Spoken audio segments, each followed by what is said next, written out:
Welcome to the Cognitive Crucible, produced by the Information Professionals Association. Our website is information-professionals.org, where you can find links and information about today's conversation and get access to members-only content. Join John Bicknell and explore all aspects of our generational challenge, cognitive security.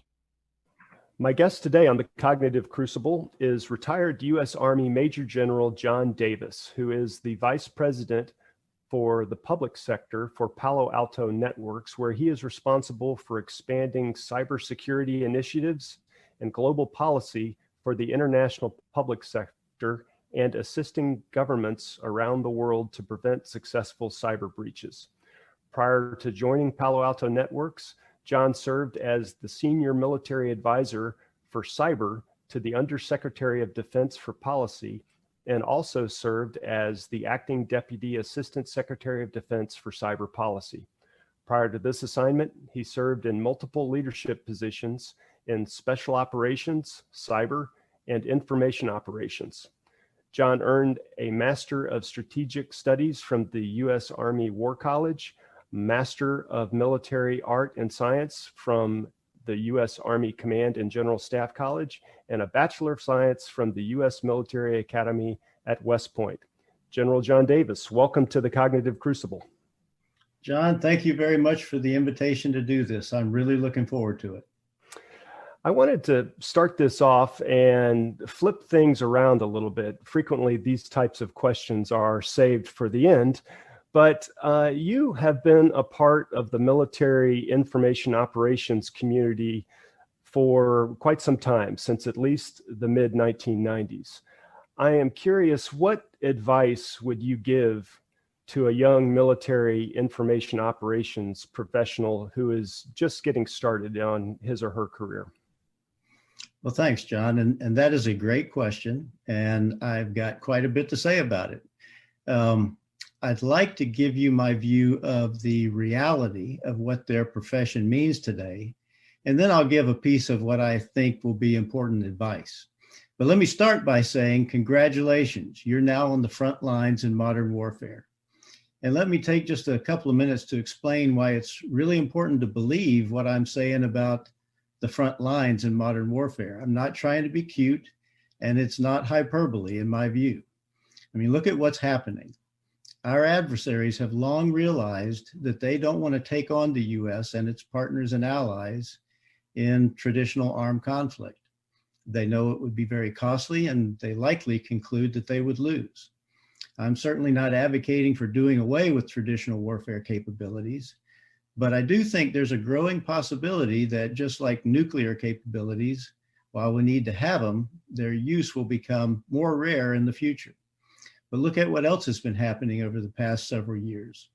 In recent history, there's been little cost and a great deal of benefit associated with our adversaries' decision to employ offensive information warfare, including cyber operations, for relatively limited purposes. If you look back over the past decade or so, we've seen these kinds of operations employed against us in a number of variations. Let me give you some familiar examples. Espionage activities to enable other offensive information operations, including using the result of the espionage activities to enable disinformation, misinformation, distortion of messages to fit an extreme agenda for divisiveness, weaponization of social media forums, and capabilities to create or exaggerate division, as already seen in the case of Russia against the US and other Western democracies, and now increasingly seen from China, Iran, even North Korea.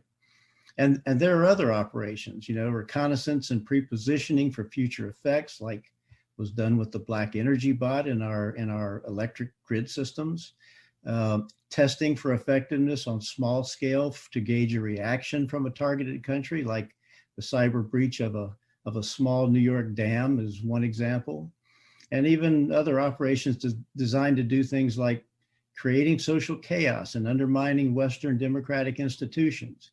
You've got the Russian activities during the US 2016 election and Brexit, just two examples there.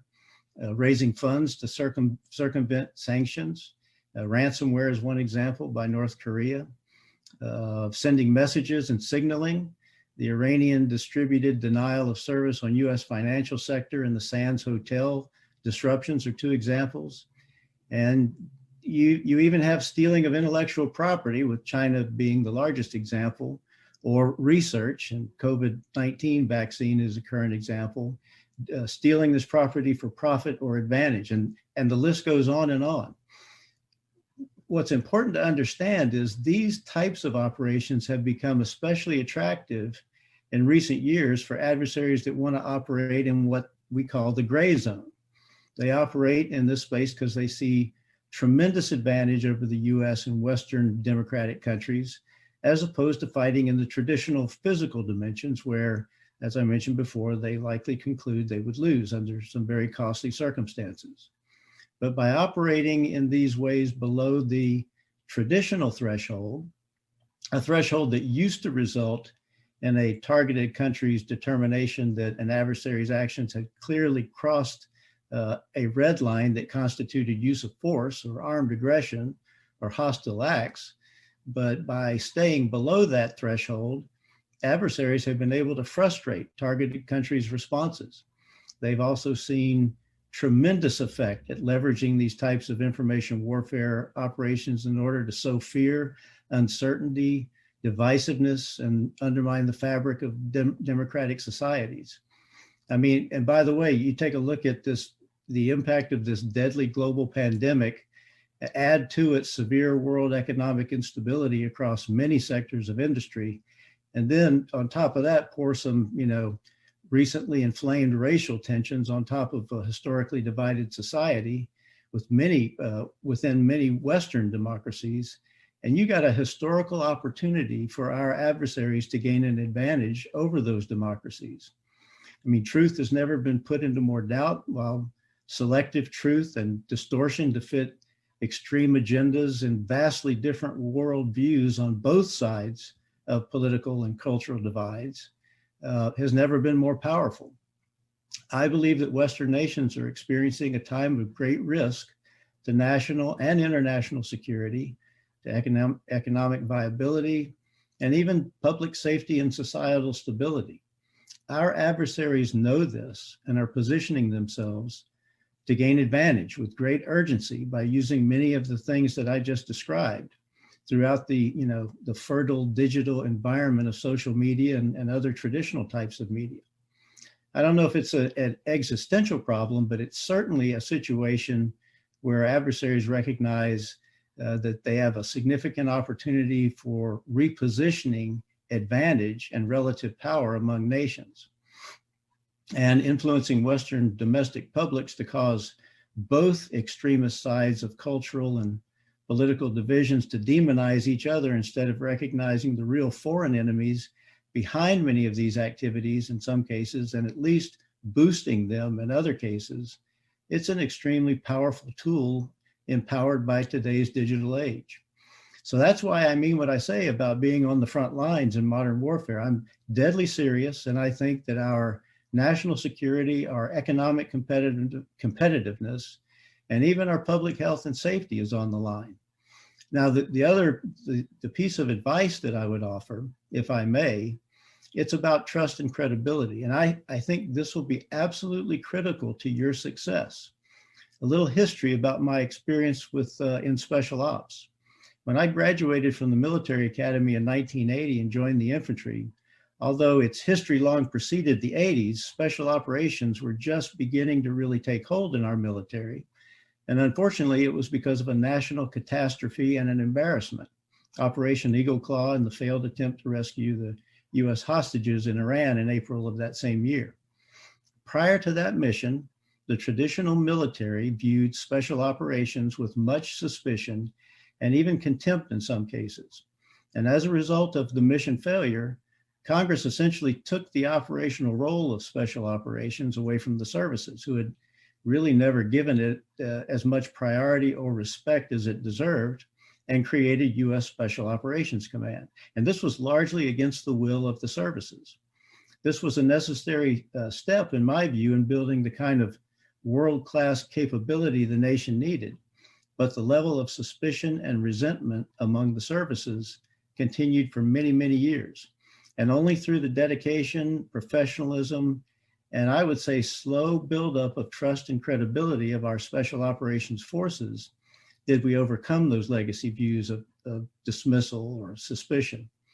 And after 9/11, the nation had what it needed to address the threats at the time, and special operations became really the standard bearer in many ways for much of the rest of the U.S. military, as reflected in the way that, traditional Army and Marine Corps units transformed to operate in the counterterrorism and counterinsurgency environments. I think that same trust and credibility required to make the special operations community the capability that our country needed in the past is what the information warfare community must strive to achieve today. Information warfare professionals are looked at with varying degrees of suspicion, dismissal, ignorance about what you can and can't do, and no service, in my view, has yet invested the priority and resources required to elevate the information warfare community to what the nation needs to fight on the front lines in modern warfare. You have to earn that trust each day.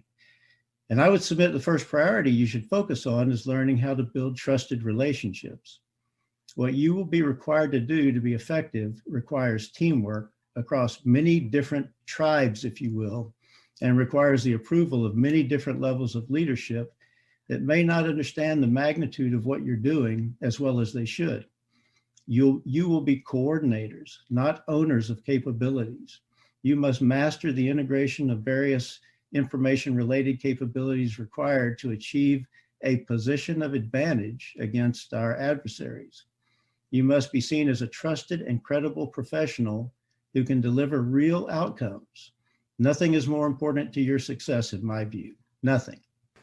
Thanks for your perspective and setting the stage there. I heard you speak one other time and you went into a little bit of detail. I'm hoping you can do so quickly here as well. Leaders are no longer the keepers of all knowledge. Information is flowing so fast these days. Military service members have their devices, their phones, which they're sending and receiving information. And the bottom line, the lieutenant colonel, the battalion commander is no longer the one who receives information and disseminates it, but now that information is coming in different velocities and different messages to people all over the unit. Could you talk for just a moment as to how that changes the way mid to senior leaders need to adopt maybe a new management style or a new outlook in order to help lead their unit today compared to 10 years ago, 20 years ago? Yeah, sure thing, John. And I think what you're referring to is I said, as leaders, you're no longer the smartest person in the room. That's exactly it. Yes. It's exactly what you said. Information is so widely available at all levels with speed and scale that is just unimaginable.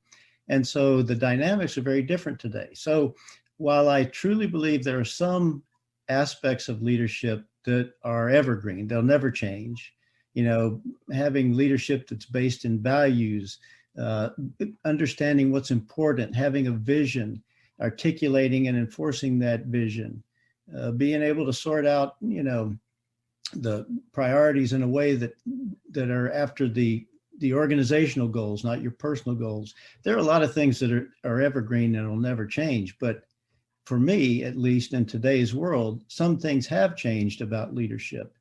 I think transparency has never been more important as a leader because you can't avoid it. You just cannot avoid it. You are more exposed, might be a bad word, but you're more exposed than you ever have been in the past. And you need to understand that. Humility. I think humility is a great characteristic of modern leaders. They kind of like Dirty Harry said, a man's got to know his limitations. And so, being willing to say you don't know the answer and listening to your subordinates taking that kind of input, admitting when you're wrong, but taking the corrective action and accepting some failures and moving on quickly. Those are aspects that I think are extremely important today. And so I do think that the information age has changed some dynamics about what the true characteristics of leadership require today. Although there are some that don't change, I think the information age has brought in a few that we need to pay attention to as leaders. Thanks for that. So let's continue on into our discussion here. There is a lot of criticism being bandied about these days about the way America tends to approach the information problem and cognitive security in general. It's not difficult to find articles on the internet that are critical about the set of circumstances that we find ourselves in. But I'd like to flip that around too. So what in your opinion has America done well historically relative to the information environment, and what is America doing right today? I'd start by saying America's not doing enough right today because of some of the things that I spoke about earlier. But I think there's a growing recognition of the importance of concepts like information warfare and what our adversaries are doing in that space. But sometimes we can't seem to get out of our own way. But I would say if you look back through our history of warfare as a nation, I mean, right to the very beginning with George Washington, we were very good at certain functions associated with what we now call information warfare. In this case, deception and operation security, some of the functions that General Washington used to great effect. I believe we were at the height of our information warfare with the capabilities of the time during World War II. And even during the Cold War at a strategic level, even though we didn't call it information warfare. Information warfare during those examples was the supreme integration of all the levers of power we had at our disposal to achieve a position of advantage over our adversaries, and usually with some healthy help from our partners and allies.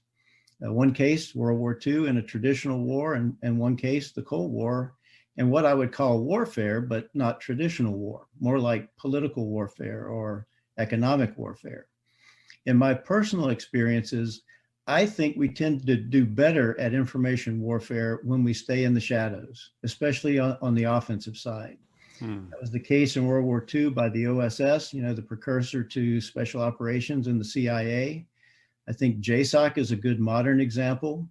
But that's increasingly hard to do today for a number of reasons.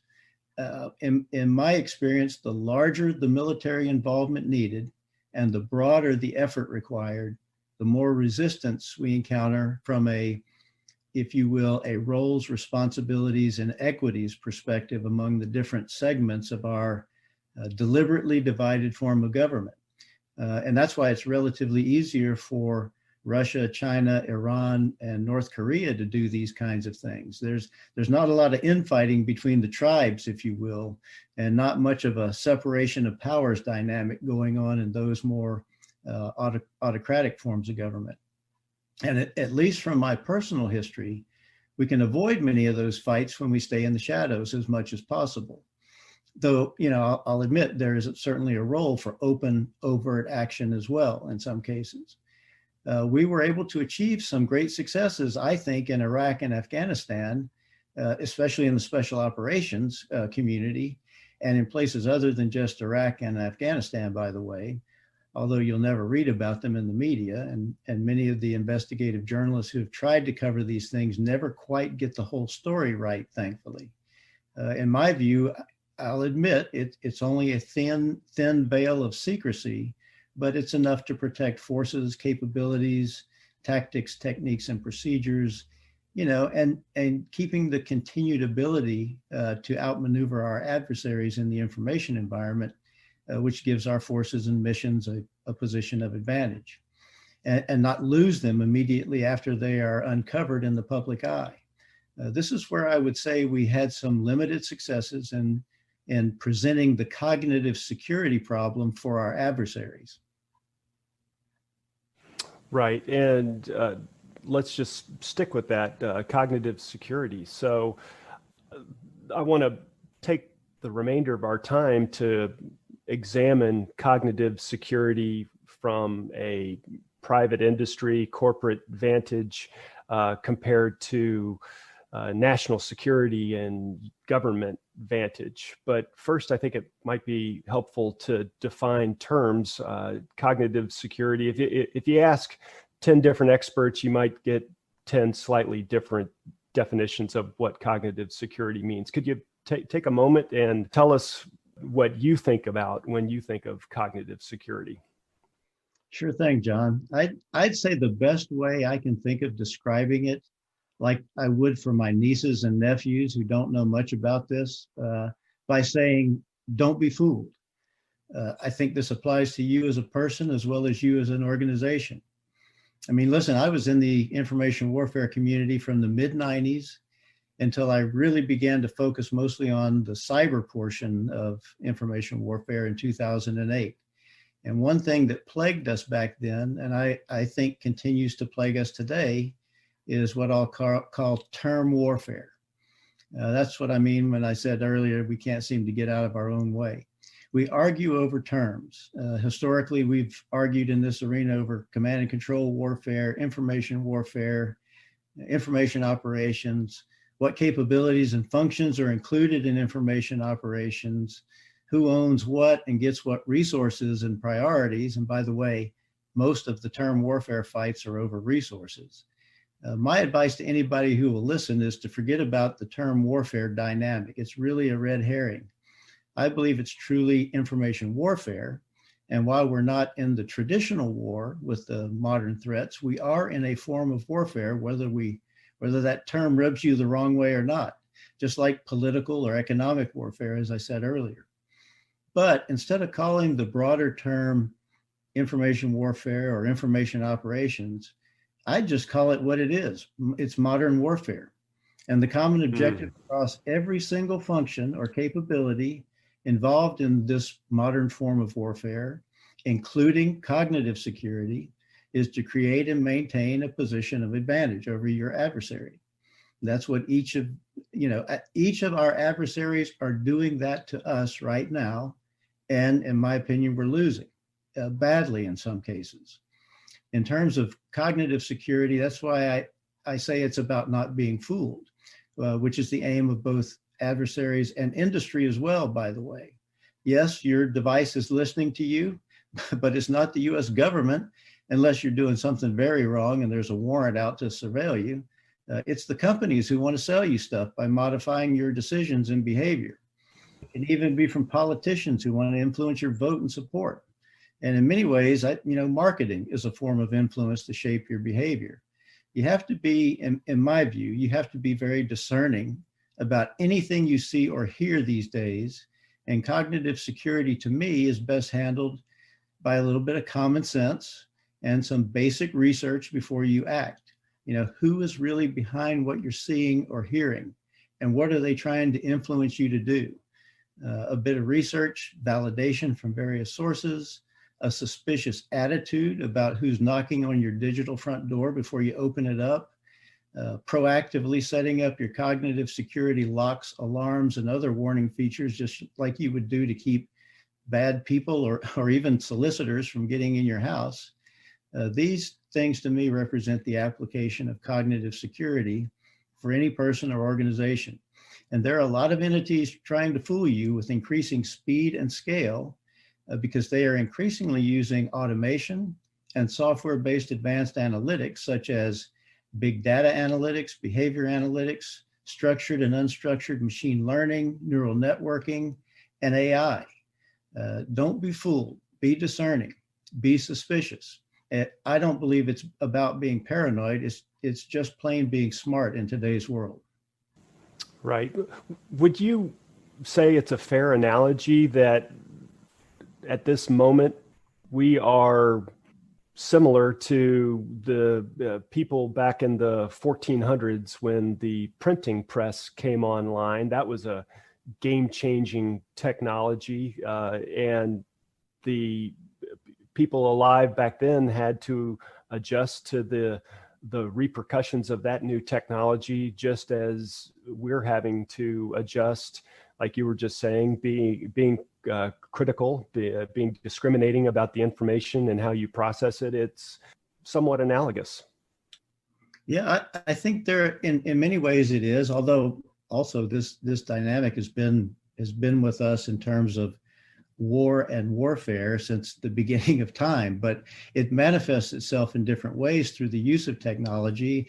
And I think the big difference in today's world is the speed and scale at which this stuff can be coming at you, and trying to separate real from information that is deliberately trying to distort something to get you to cause a, to result in a behavior a certain way out of an individual or an organization. It's getting more challenging these days because of the use of technology and automation and those software-based advanced analytics. Right, the efficiency of information transfer, all that. So I'd like to start talking a little bit more about the compare and contrast some of the cognitive security perspectives. I'm going to paint a word picture here and ask a couple of questions, and then turn it over to you, John, to take it in whatever direction you'd like to go. But so when I think about comparing U.S. government and commercial cognitive security, what I see is a Venn diagram with, two or maybe more, big overlapping circles, right? So one circle represents the U.S. government perspective, the national security perspective, and the other is a commercial perspective. And so this kind of a simplified diagram helps us ask a number of questions and stimulate discussion. So, for example, what cognitive security considerations reside within the government-only portion, and why? What about the commercial or the private sector portion that is exclusive of the government portion? And perhaps most interesting, what about the overlap? What cognitive security interests reside or are evident for both the private sector and for national security? And how big is that overlap? And how has that overlap been changing over, say, the last 10 years? I would imagine that some of the items that you were mentioning a few moments ago about information sharing and separation of powers, these kinds of conversations have become a lot more vivid in recent years compared to maybe 10 or 15 or 20 years ago. So like I said, I just want to kick that over to you and ask you to take it in whatever direction you think is fruitful. Sure. I think you're right about the Venn diagram as a way to think about it, with some things being, peculiar to one and others being common. Let me start by saying I'm sure I don't have the complete answers here, but I'll start with DoD. In my view, DoD is focused on gaining a position of advantage over adversaries in relation to national security, and you could include international security as well. The DoD view of threats is in the form of both nation-state adversaries, as well as hybrid combinations of state and non-state actors and organizations, especially when it comes to information warfare. The adversaries have learned that because of the increasingly serious consequence to national and economic security over the past years, the U.S. and many of its partners have invested significantly in their ability to attribute the actions of states in the information environment. So you can't hide like you used to be able to.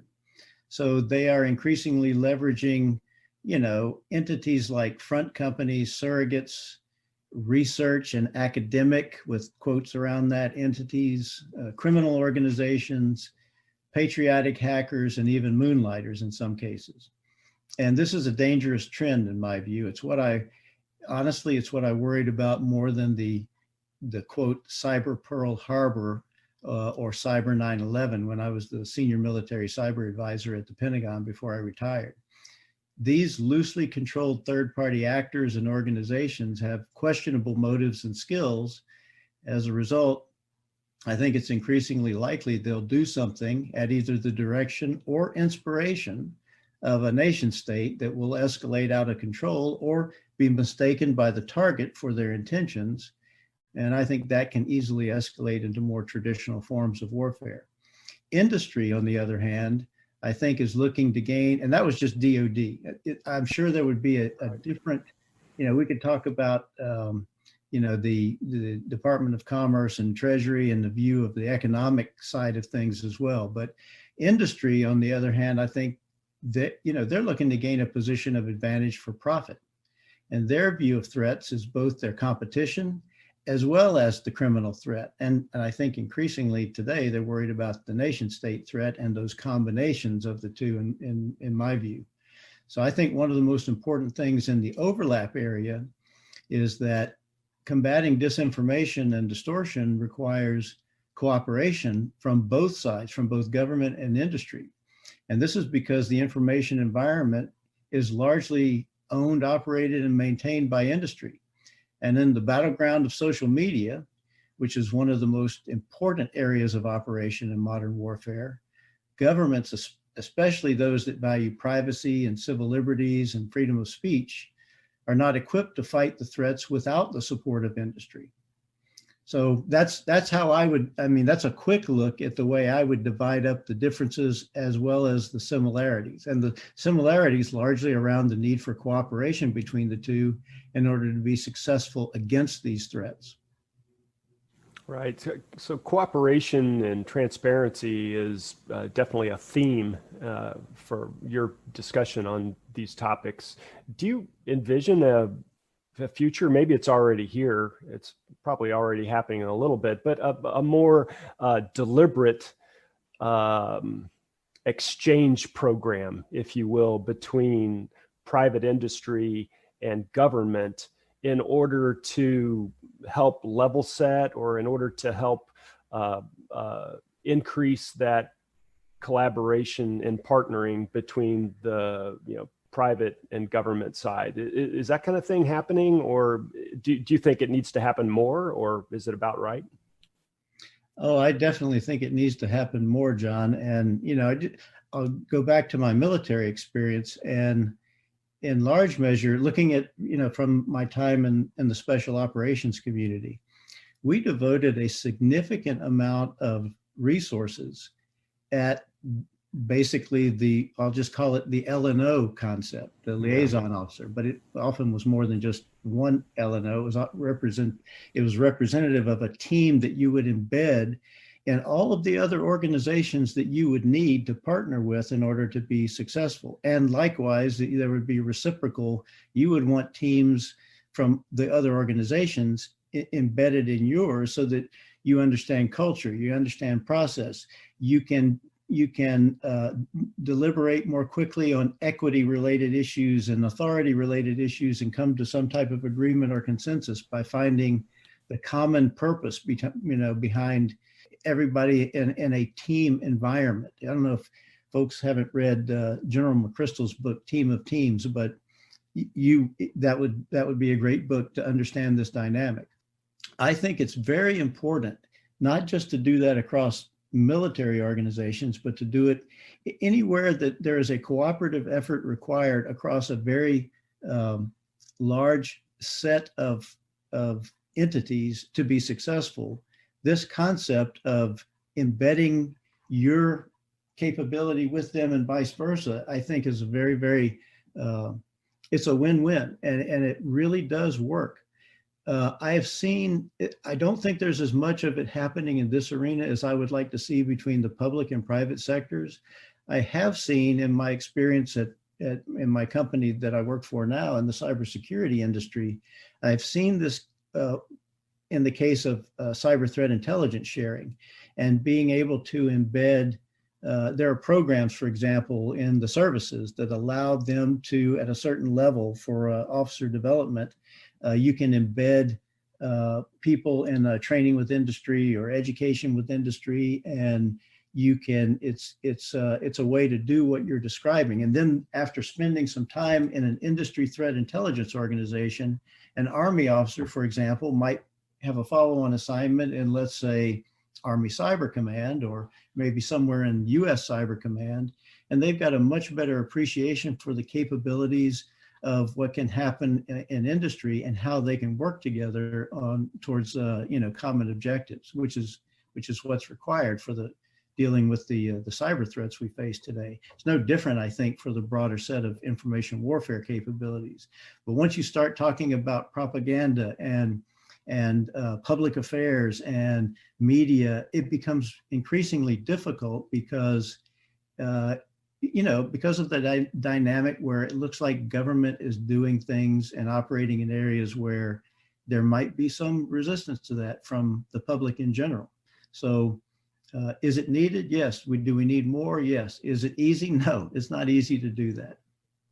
Right. It's certainly not easy. Our military services are, manpower is a premium all the time, not just sometimes, all the time. And carving out billets for this type of an exchange program could be challenging unless it's a legitimate exchange program where a uniformed service member, like maybe as you were describing, mid-grade officers in the middle of their career looking for a broadening opportunity to do an exchange at a private organization in exchange for somebody from that private organization filling a needed role within DoD that could be kind of a one-for-one swap, which could ease that kind of program being created in the first place. But yeah, it seems like that would be a very impactful capability for the information age. So a strong U.S. economy is powered by vibrant companies, and therefore a strong private sector is critical to national security interests. How, over time, is the information and cognitive security problem affecting policy and legal matters between, just for example, the Department of Homeland Security and the Department of Defense? Do considerations like posse comitatus start coming into play as we start looking at the kinds of capabilities we need in order to remain competitive in the modern battle space? Yeah, those darn implications of a democratic republic with purpose-built separation of powers. Not an easy thing to resolve sometimes. But I'd say one thing that makes a difference is how clear the threat is and the consequences of a lack of cooperation, regardless of who's in charge. And you can take a look, it might be useful to look at the terrorism issue as a stake in the ground. I believe that because 9/11 left no ambiguity over what the threat to national security was, there was swift cooperation between all agencies, not just DoD and DHS, in combating the problem of radicalization in the information environment, which was one of the ways of not just fighting the current fight, but shaping the future for a more successful outcome, i.e. less terrorists being radicalized. I would say that with DoD at the front edge of the fight, even though DHS in this case was responsible for the Homeland application, in many ways a DoD lead with DHS and others supporting the effort became the norm. And over time, it became clear that massive industry cooperation was going to be required to be effective, as I stated before. And there was a role for both agencies in interacting with industry, including enlisting the help or support from social and traditional media as well. Now, fast forward to the problem of, mis and disinformation and influence of the elections and political decision-making within Western democracies. In my view, this was not something in 2016 that was nearly as unambiguous as the threat that 9/11 represented. I think this resulted in less initial cooperation and coordination between DoD and other agencies such as DHS than in the terrorism case, but it has improved. I know, as an example, DoD's Cyber National Mission Force actions during the 2018 and 2020 elections were much better supported in a more coordinated and cooperative way than in 2016. So there's some progress on that, and I think it should continue. And I think it's because of the recognition of the seriousness of the threat and the consequences of inaction. That makes a lot of sense. I'd like to wrap up these conversations typically by asking the guest if there is a book that you might be able to recommend to our audience if anybody wants to take a deeper dive into any of these topics. So you already mentioned Team of Teams by General McChrystal. Is there anything else that comes to mind that would be especially relevant to this type of discussion area? I do have two recommendations, John. The first one I would recommend is called Cyber Warfare, Truth, Tactics, and Strategy by Dr. Chase Cunningham.